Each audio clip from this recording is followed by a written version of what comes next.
they create the overall higher time frame, right?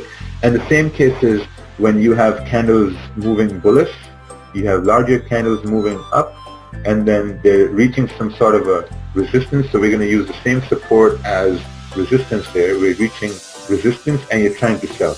A lot of people do this, you know, like on Wednesday I had someone taking sells on USDJPY in Asian session when it was moving bullish, right? So when it's moving bullish and it's oh, I had 2 hours of REM sleep.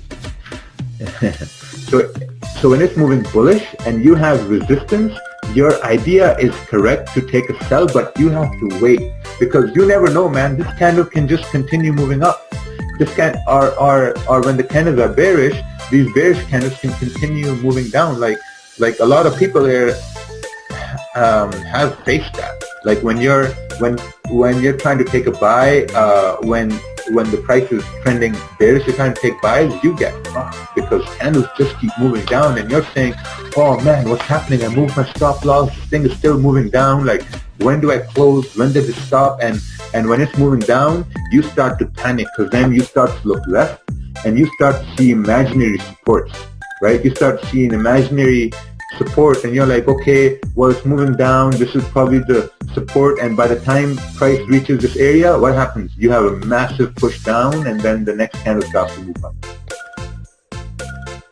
That's happened to a lot of people here, right? That's happened to me too. It's very normal. Like it has happened, you know, because we're trying to call, this is what they call is that you're trying to call bottoms when price is moving down, that you're saying, okay, we've reached a bottom without price forming a bullish candle, or it's called calling tops, that when price is moving up, right? And you're saying that, okay, we've reached the top area, so now we're going to sell right over here when all candles are bullish. So you have to wait for candles to form bearish or bullish, like whatever you want, right? You have to wait for candles to form in your direction so that you can say, okay, now I have some sort of confirmation that candles are going to move my way. Make sense? So just don't take opposite trades when the candles are moving. Like it looks good that you had a wick entry, but it's not going to happen often, right? It looks good for Instagram. It looks really good, but it's not going to happen often, trust me. All right, what do we have here? Always look for potential areas of destination. Yep, exactly. So this means is that when you have price moving down, right, and you're looking at a support to the left, so that's your destination, right? This means that once price is moving down, now you have the opportunity to maybe take a trade till that support. Because think about it, right? Now there's someone out there who is trying to take buys when price is moving down. So more often than not, those buys are going to get stopped out because the momentum,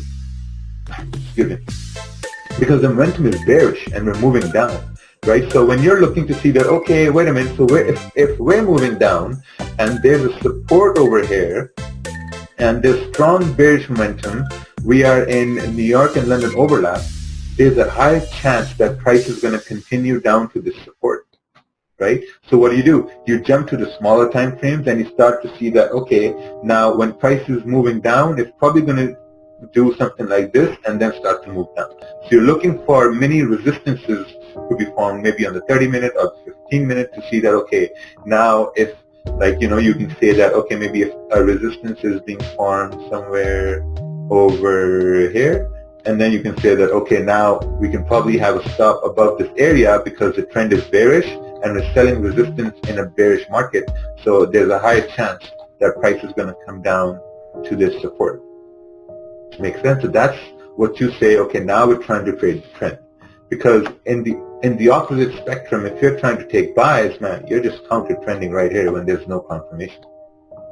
Right? So always look at it this way. And in the opposite way, when price is moving up and you look left to see that, okay, there is some sort of a resistance here, and this is where price starts moving down. So there's a higher chance that price is going to continue moving up, and you look for the same things to happen, right? Sometimes price is going to do something like this and will move up, right? So if you are not looking for confirmations, you're going to look at this area and say, okay, Now we're consolidating, so we're going to move down.